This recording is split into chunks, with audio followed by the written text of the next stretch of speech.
All right, another day, another dollar spent, I guess. Today, we're gonna change this garbage front motor mount on the 2004 Road Glide. It's a single mount, and we're gonna change it to a custom made dual motor mount, which will give you a lot more side-to-side stabilization for your motor and transmission, because everything basically pivots off that 3 points.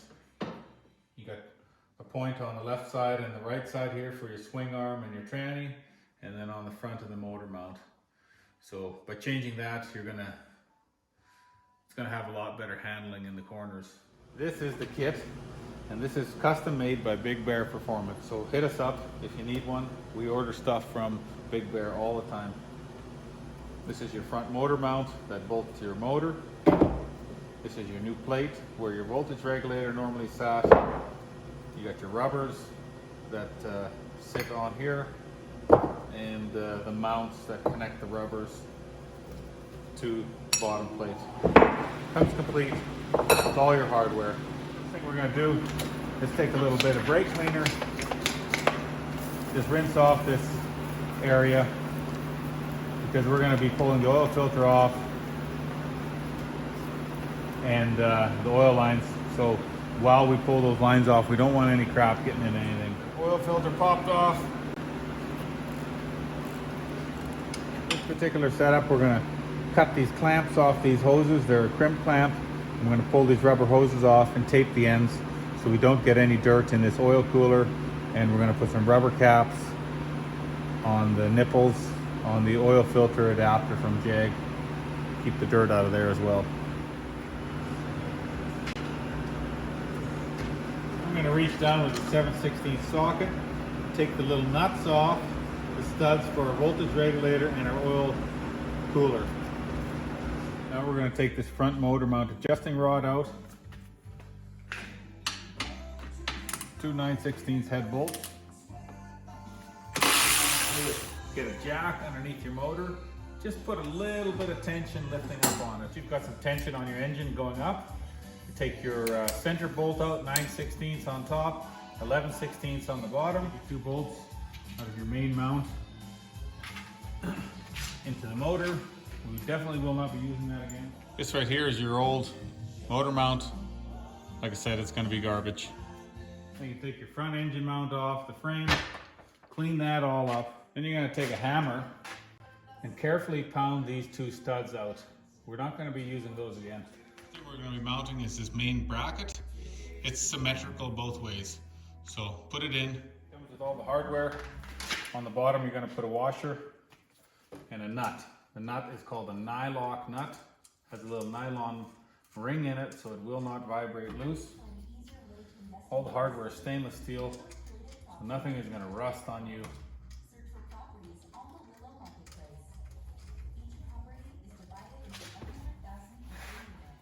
Next thing we're going to do is assemble these, I think they still call them rubber blocks, which are keyed onto your new front motor mount.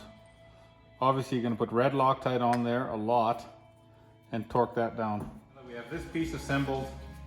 You can see that this main mount has a little bit of an up kick, and the offset for the mounts is higher to the top. That's going to be the top. Then we're going to put our plates on, which are kicked to the front, and we're just going to tap those on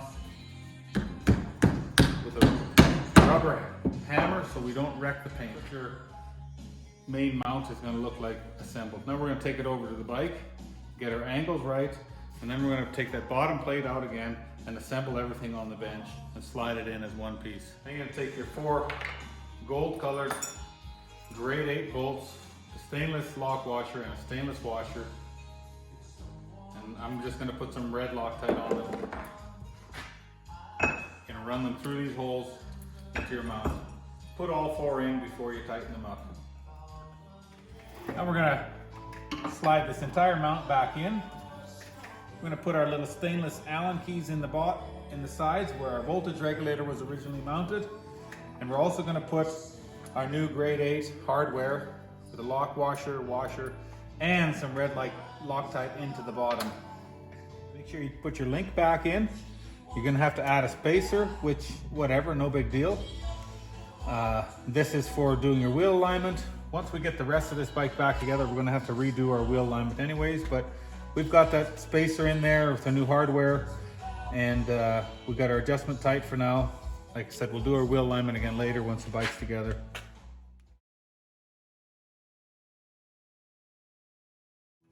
All you gotta do now is build a couple quick little custom mounts for your voltage regulator. On this particular one, we're gonna drill 2 little holes in this plate that's not being used. And we're gonna use a couple rubber clamps, slide up here to catch all 4 holes on the voltage regulator. That way cold air will still scoop up here and hit the motor and slide through here. You can see that's what we built for our new voltage regulator mounts. Pretty simple. We still got to hook up our wires. So on this bike we have a 50 amp 3-phase charging system. So we have 3 wires coming out of our stator, which need to be put back on the 3 little studs with the brass nuts. Don't over tighten them, they will break off if you do.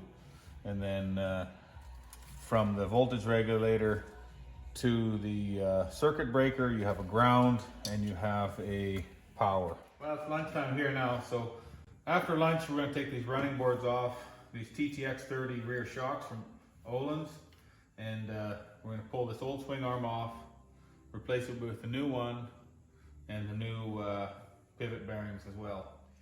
These are our new cleave lock rubber bushings. Just a nice stock OEM replacement is great. This kit here, basically just 4 skinny little bearings and 4 washers. That way you can get away from your old spherical bearings. And this is a much nicer pivot bearing than, like I said, your spherical bearings. It's a kit made by Sta-bo in Tennessee.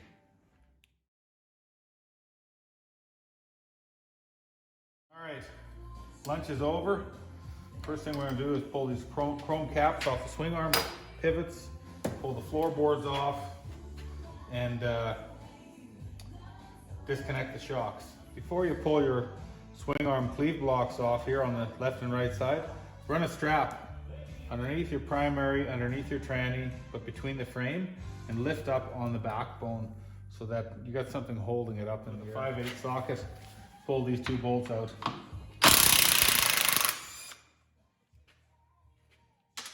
Now if you got really long arms, you reach over on the other side with an 11/16 socket.